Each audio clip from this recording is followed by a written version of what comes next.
Hey everybody, welcome to Law and Society. Today again, I'll be talking about a bunch of things and that's got to do with what the feds are still doing in large cities, especially in Chicago, in greater Chicago.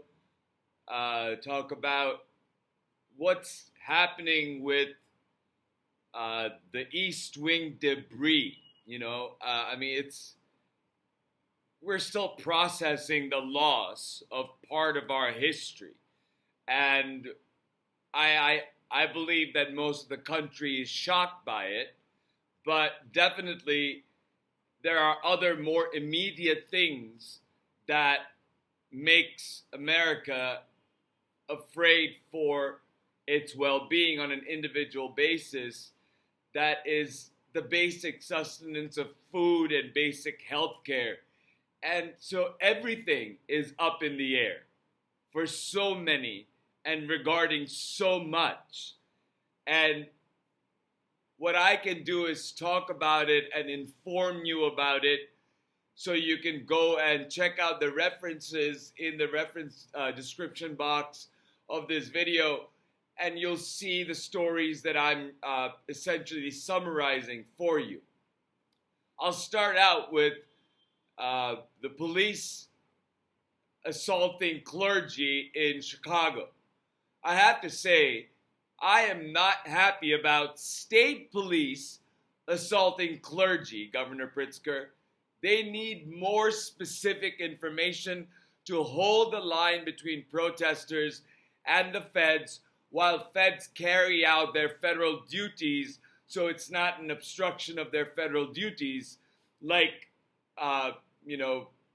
Donald Trump's regime is claiming, like Stephen Miller is claiming, but instead here we have the state police assaulting clergy. So the duty of the state officers should be specified as creating a line between the protesters and the feds, and also keeping a record of what the feds are doing through their body cam. They must be explicitly ordered not to assault protesters and priests and pastors. It is unacceptable, and it gives rise to causes of action for assault against state police by those who have been assaulted. So I would really like the governor of my state, my home state, to take care and tell our state police enforcement to not engage in violence with protesters. And so the clergy of Greater Chicago has become more sort of active in the protesting of the Broadview facility and other areas in the Greater Chicago area. So Reverend Lucas Hergert, who's a minister in Deerfield and the chief author of the Clergy sign-on letter, said the outpouring of support has buoyed the ranks of what was initially a small cadre of religious demonstrators outside the Broadway facility.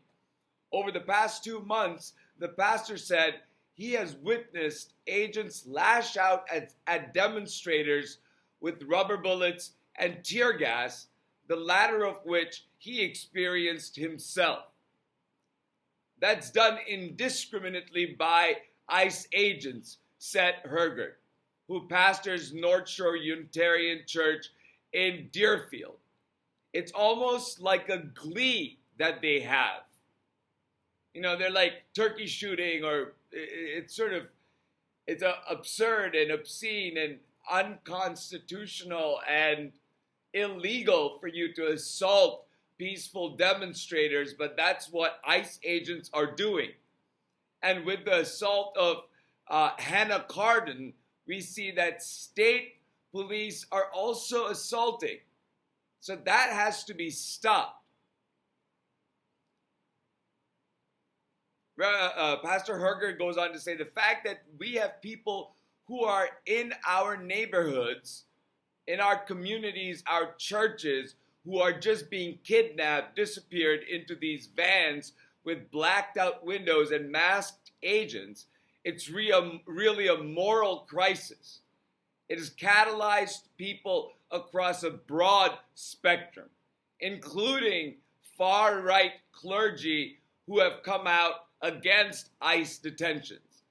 Earlier this month, members of the Church of Jesus of Latter-day Saints organized a protest outside the Broadway facility, and a contingent from Wheaton College, a prominent evangelical Christian school, convened a vigil as well. Methodist pastor Hannah Carton said few Methodists have showered her with, fellow Methodists have showered her with support, including her local bishop, who prayed with her the day she was arrested. Asked about the incident, the Northern Illinois Conference of the UMC pointed to a resolution passed by the group's annual conference in June, which called on conference members to challenge the current administration to stop its criminalization, detention, and deportation of immigrants, and instead to work on ways to make pathways to citizenship easier and not more restrictive. So I'm reading you Words and Ways is an article. I posted it in my description box talking about the clergy. And, you know, it's remarkable that despite her harrowing experience, Hannah Cardon insisted attention should not be on faith leaders like herself, but on the focus of their prayerful protests. Immigrants are being detained and deported by ICE. She says, if they're willing to do it to me in the sunlight, what are they doing to detainees in the dark? That's a really, really important thing to think about. What do you think the DHS ICE agents are doing to the detainees who have not been given their constitutional due process rights under the 4th, 5th, and 6th Amendments, who are being held in detention facilities? We don't know what the conditions are, may very well be violative of the 8th Amendment. So, and as we go on to the story, it bleeds, right? The story for me bleeds. It can't just be limited to the protests on Broadview, because it's also a political issue. And when at a press conference, Mayor Brandon Johnson and Rep. Pramila Jayapal, who is one of the top Democrats in the House of Representatives, were having a press conference, and they made it clear that there are no illegal aliens in Chicago. We have undocumented people who are owed due process of law. And that nomenclature needs to change. It is undocumented people.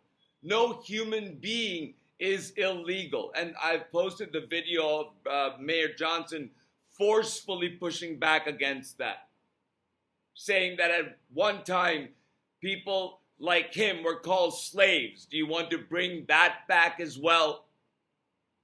So we don't use the term illegal aliens, because human beings are not illegal. These are undocumented migrants. And Representative Jayapal reminded the public that being undocumented is not a criminal offense in our country. It's a civil one. So as we walk through this time, we need to keep those things in mind, that we need to treat people with dignity. We need to treat people with the constitutional rights that every person on United States soil is owed. And we need to know that while Donald Trump's MAGA regime keeps trying to criminalize immigrants, vast majority of immigrants are not criminal, vast majority. And the offense of being undocumented in American soil is a civil one, not a criminal one. So in terms of deployments that Donald Trump has done in Illinois and in California, the cases are all hanging in the balance, right? Well, the Seventh Circuit has thus far stopped Guard deployment in Chicago and in Illinois. There's also another case, and I've provided the cases and the summary of the case where the Illinois judge has blocked federal agents from their assaultive practices like shooting priests with pepper balls and throwing tear gas at peaceful protesters. But the judge herself has doubts of whether the feds are following her orders or not. Remember, as I said before, defying court orders is just one of those incremental ways to walk towards a fascistic regime that Donald Trump's regime has embarked upon. There's a hearing on this matter this week. CBS reports the order also prohibits federal agencies from using various types of riot control weapons, including tear gas and other kinds of noxious gas, as well as various kinds of less lethal weapons and ammunition, unless there is an immediate safety threat. And the image of the priest being shot by the ICE agent from the second floor, the roof of the ICE facility, onto the public pavement where the priest was protesting shows that there is no immediate safety threat in that situation, or that there was any immediate safety threat where the state police assaulted Hannah Cardin.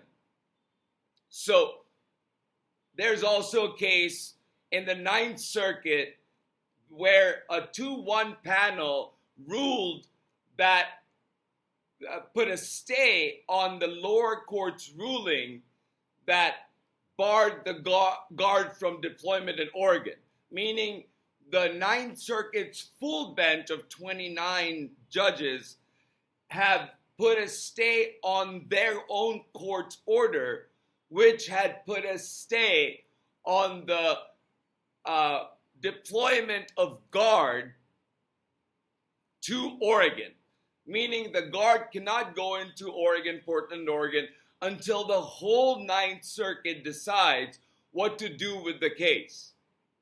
And we'll expect news about that Tuesday. Tomorrow, the Oregon Attorney General said this decision gives the court time to fully consider the serious constitutional questions at stake, even at this temporary restraining order stage. The AG said it also ensures there won't be a federal deployment while that process plays out. An important step in protecting Oregonians' rights and keeping our communities safe.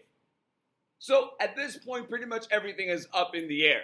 Most jurists believe guard intervention in states through federalizing the guard is a thorny enough issue, especially when the governor of that state does not consent to it, that they are granting restraining orders against such deployment, not against such federalization. Yep, Donald Trump can federalize the troops, fine. But can he deploy it into these states? That's the question. And the constitutional provisions that are being violated has stopped the Ninth Circuit and allowed the Seventh Circuit to stop Donald Trump's actions by the guard as far as goes, the National Guard. Well, Donald Trump can federalize, but he cannot deploy. The situation is fluid, and all the while, Americans are getting assaulted by law enforcement for peacefully protesting. People continue being detained without due process of law. Racial profiling continues thanks to Kavanaugh stops. Donald Trump is working overtime to break America's spirit, and we cannot let him. Remember that we cannot let Donald Trump break our spirit like he broke the East Wing. And I was reading the CBS report of where the East Wing debris is going. And I want to read you this part.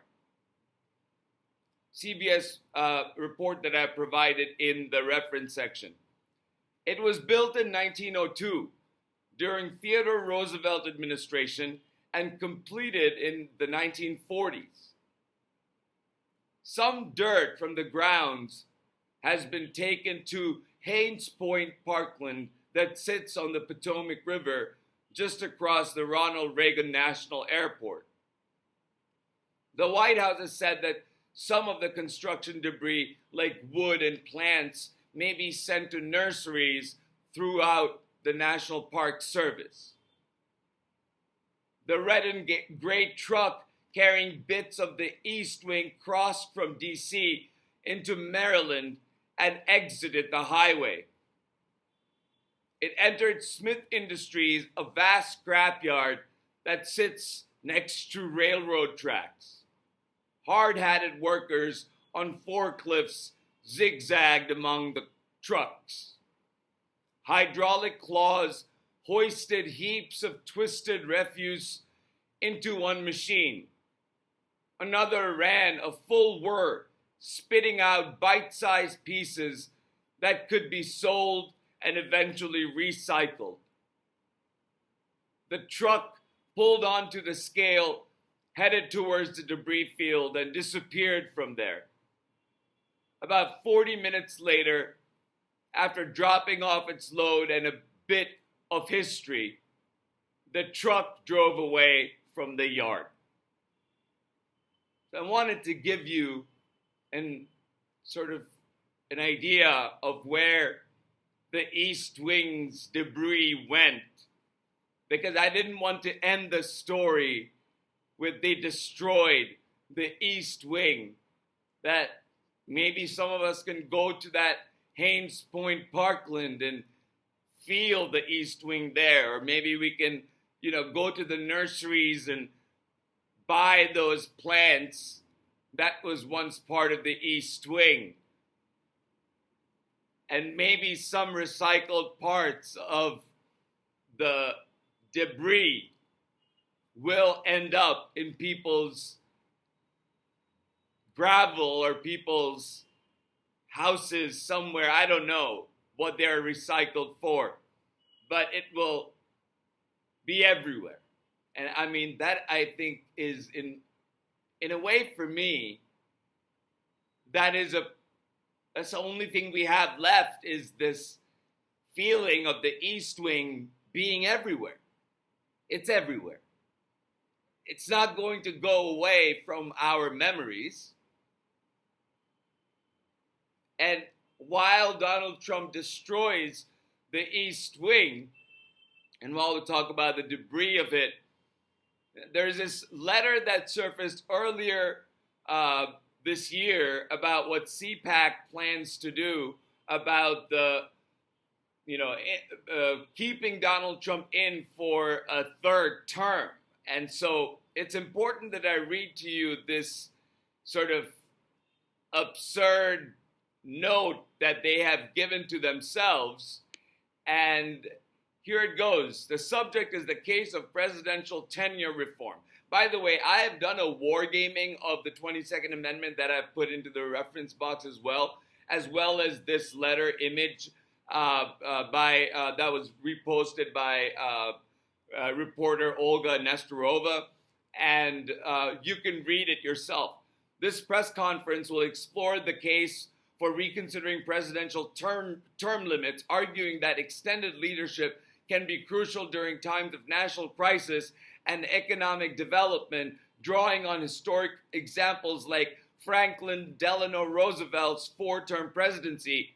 Stop right there. Franklin Delano Roosevelt's presidency was the impetus for the 22nd Amendment that limited the term of presidents to 2 terms, like George Washington did, and let that be the standard through which we look at presidential terms. But here we have the CPAC dreaming of, and Steve Bannon talking about how they're going to, upend this. And they've talked about one of the, I think it's Ogles from Tennessee, representative, presenting, I'll read this part. And international cases such as Viktor Orban in Hungary, which is not, the people are protesting about Hungary right now as I speak, and this was written in February. The discussion will highlight how sustained leadership fosters policy continuity, national stability, and long-term progress. And Orban is not showing that, given the current protests that are happening in Hungary. We will also discuss Representative Ogle's new bill, which proposes a constitutional amendment allowing a president to serve up to 3 terms, provided they do not serve two consecutive terms prior to running for a third. And the key topics will include unfinished business, national stability and growth, the will of the people, building the next generation, which is all hogwash. We have for generations had, since the 22nd Amendment, for the last 80 plus years, presidents who have served for 4 or 8-year terms, depending on the will of the people, with the understanding that we don't have despots here, that Franklin Delano Roosevelt really got the longest tenure, and he died early on in his 4th term, mind you, and that's why we had President Truman, and that was because of World War II. The crisis was World War II. Is the CPAC or Donald Trump's regime considering something like that happening? Is that why Donald Trump is pushing at South America by killing these people on boats? Is he egging for war when he's talking about putting boots on the ground? I don't know where he was talking about putting boots on the ground. I think it was somewhere in Africa. I'll have to look that up. But the national stability and growth, well, Clinton was the only president in modern history to balance the budget and to have a surplus. And that was during his 8-year tenure, with the understanding that he didn't have any more terms. So building the next generation, preparing future leaders.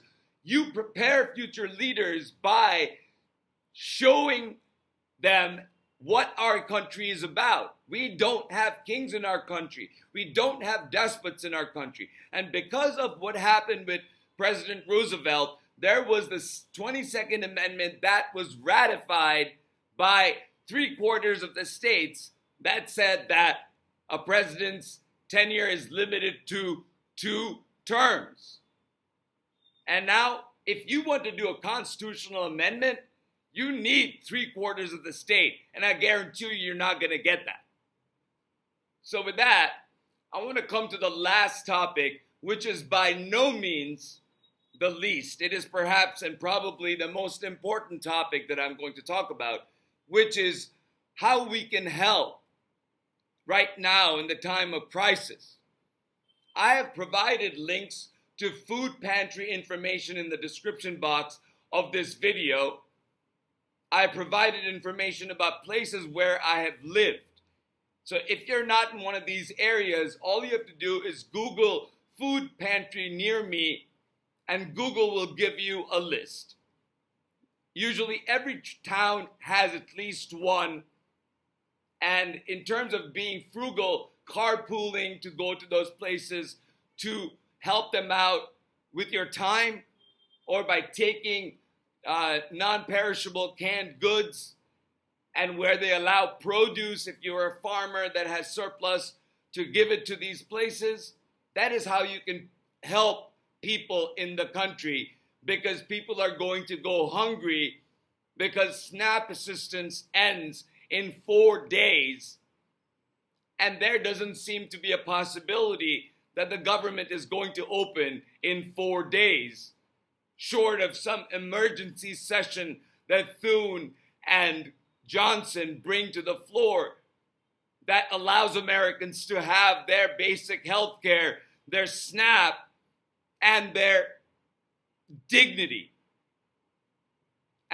In terms of being, trying to cut corners for Thanksgiving, stores like Aldi, and I've provided the link below, are providing discounts for offering affordable meal plans for Thanksgiving. So if you are on a budget, you may want to consider their plan, and you can look at the link in the description box. With that said, I've gone on for 25 minutes. Thank you so much for listening. Please stay engaged, help people, be kind to your neighbors, remain vigilant, and do your little part to help people in need stay afloat at this time. Take care, everybody.